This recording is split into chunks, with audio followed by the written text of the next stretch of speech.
Bagamat natapos ang primetime soap ni Rocco na Sino ng Time of My Life, mananatili pa rin daw siyang busy dahil back-to-back na pelikula ang pinagtutuunan ng pansin niya ngayon.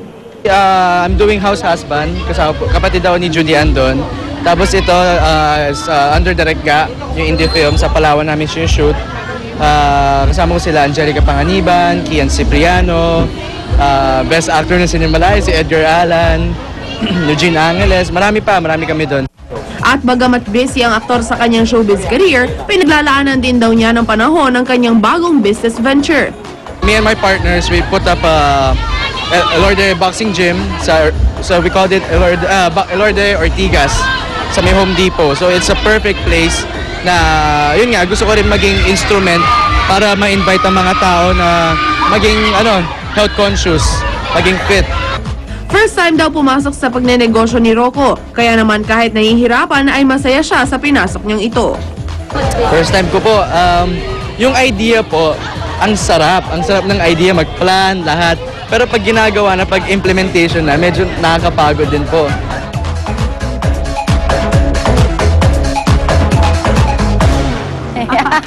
Alright, sa mga naghahanap ng pets dyan, gusto nyo bang subukan mag-alaga ng pusa? Meow. At gaano nga ba kasayang maging isang cat owner? Meron ba? Ay, ayoko. Aso lang. Eto ho, at kilalanin natin ang ilan sa ating amazing morning. Watch this. Ano ang mga katangian ng pusa? Nangangalbot. May paghamol na ng aso. Play dead. Tumalon. Kung kala nyo yan lang kayang gawin ni Mingming, ibahin nyo si Imyaw the Meowcos, ang alaga ni Carla. Dahil gaya ng aso, marunong daw ito mag-fetch o kumuha at magbalik ng mga bagay na ihahagis mo. Actually, si Meow, hindi ko siya naturuang mag-fetch. She taught herself. Kasi one day, medyo sad ako. So, siguro pinapasaya niya ako. Nagdala siya ng candy, nilagay niya sa lap ko. Tinapon ko yung candy ng pag-ganon. Dito. Tinapon ko. Tapos, nung tinapon ko siya, binalik niya sa akin. Napulot lamang si Imyaw the Meowcos ng kanyang amo sa kalsada, kaya naman laking gulat daw nito nang bigla itong nagpakita ng kakaibang talento. At pati pagising sa kanya tuwing umaga kung saan ugali raw nitong sumampa sa kanyang kama. I feel that they show me a lot of love. The cats show me a lot of love and affection, and you would be so surprised. Masigulat talaga kayo na malambing talaga sila. Gaya ni Imyaw the Meowcos, sa YouTube ay bidang-bida rin ang mga pusang may kakaibang talento. Gaya na lamang nito kung saan pagmamasahe ng kapwa niya pusa ang kanyang libangan. Ito naman, animo ay isang poodle na nagpapakitang gilas dahil marunong siya sumayaw at maglakad nang nakatindig. Hindi nagpatatalo ang pusang ito kung saan napakagaling ang magpiano. At syempre nagpakita din ng galing si Mingming sa pag-high five at sa kanyang pag-upo.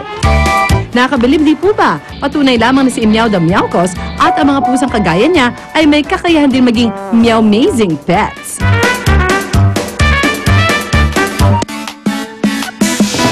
Hi! Happy birthday kay Jan Louie Angeles. Happy first birthday kay Franco Romero. At happy birthday din kay Nathaniel Ponce de Leon. Mars. Ito kay happy viewing kay Hermie Carino, ang branch manager siya ng Bank Shop Boulevard. Hello po. Very good, Mare. Nakabati na kompleto, diba? Level. Ayan. Ayan na. Okay. Oy, ito, may mga extra, in the morning, mga tips kami para happy kayo, ha?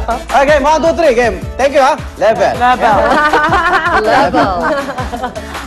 Thank you sa magtambay. Kita tayo bukas, mga igan. Fist bump. And back, ayan. Fist bump. Mic drop. Dito lang sa unang here.